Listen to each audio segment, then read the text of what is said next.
inverter থেকে যে আউটলাইনটা পাইছে আউটলাইন ইনভার্টারের লাইন এটা ইনভার্টারের লাইন না ইনভার্টার লাইন এখানে নিউট্রাল লাগবে হ্যাঁ ইনভার্টারের এটা কি ইনভার্টারের নিউট্রাল লাইন হ্যাঁ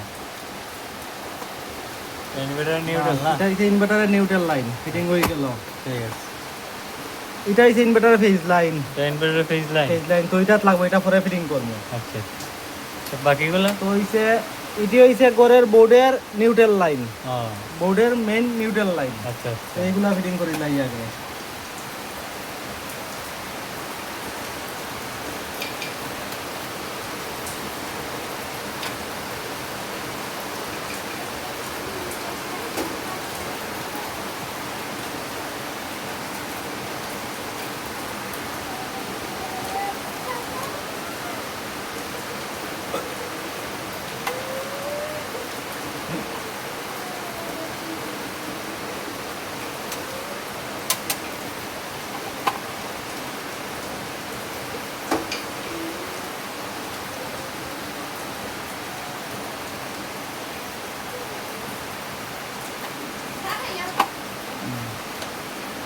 এইভাবে আমরা সবকে নিউট্রাল কি হলো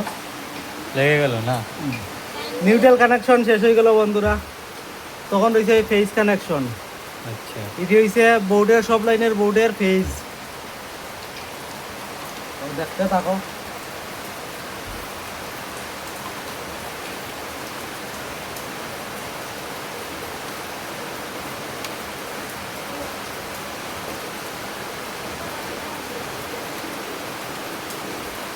এটা হইছে ইনভার্টারের ফেজ লাইন বোর্ডের ইনভার্টার লাইন শক্তি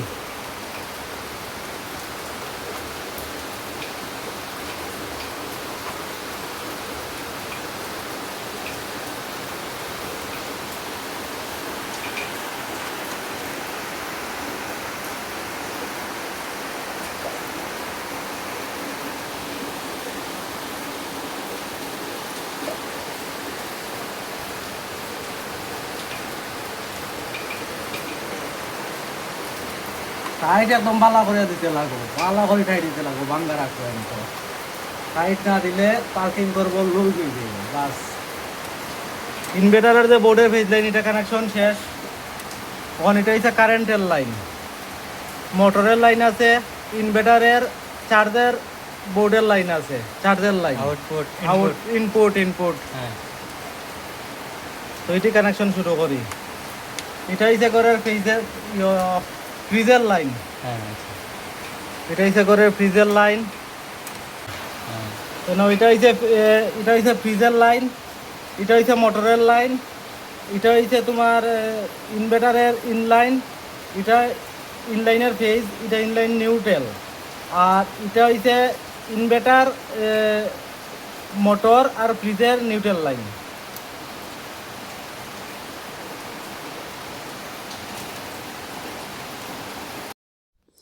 একটা পার্টের মধ্যে কমপ্লিট ভিডিও হইতো না বন্ধুরা এমসি বক্সের কারণ হইছে এমসি বক্সের ভিডিওটি অনেক লম্বা হয়ে যার তো আমি 2-3 পার্টে দিমু তো প্রথম পার্ট 2 নম্বর পার্ট থাকবো তো দেখিও এক পার্ট হয়ে দিলে কমপ্লিট দেখতে পারবা বুঝতে পারবা